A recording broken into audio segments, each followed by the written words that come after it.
Ichimlik suvi uchun aniq hisob-kitob asosida to'lovlar amalga oshirilishi iste'molchi va ta'minotchi o'rtasidagi munosabatlarni mustahkamlaydi hamda ta'minotda uzilishlarni oldini olishga yordam beradi. To'lovlar ikki usulda hisoblanadi. Kishi boshiga belgilangan tarif, suv hisoblagich orqali aniq iste'mol hajmi. Jizzaxda agar suv hisoblagich o'rnatilmagan bo'lsa, bir kishiga oyiga 10 5 metr kub suv uchun 47250 so'm to'lanadi. O'zbekiston Respublikasi Vazirlar Mahkamasining 2013-yil 6-noyabrdagi 300-sonli qaroriga asosan suv hisoblash uskunasi o'rnatilmagan xonadonlarga to'lovlar uchun 1,5 barobar koeffitsient qo'llanilishi bilan 52920 so'm bo'ladi.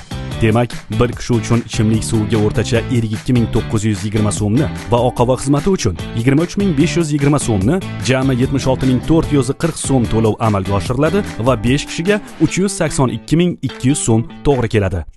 Endi esa suv hisoblash uskunasi o'rnatilganda qancha pul tejashingiz mumkinligini hisoblab chiqamiz. 5 kishilik oila uchun bir oyda o'rtacha 15 metr kub suv ishlatilsa, to'lov ichimlik suvi uchun 75600 so'mni, oqova xizmati uchun 30600 so'mni, jami 106200 so'mni tashkil etadi. Shunday qilib, xonadonga ichimlik suvi hisoblagich o'rnatilgan taqdirda oila byudjetining 276000 so'mi tejaladi.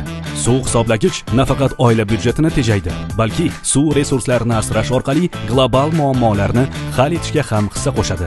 Suvni tejaylik, kelajakni asraylik.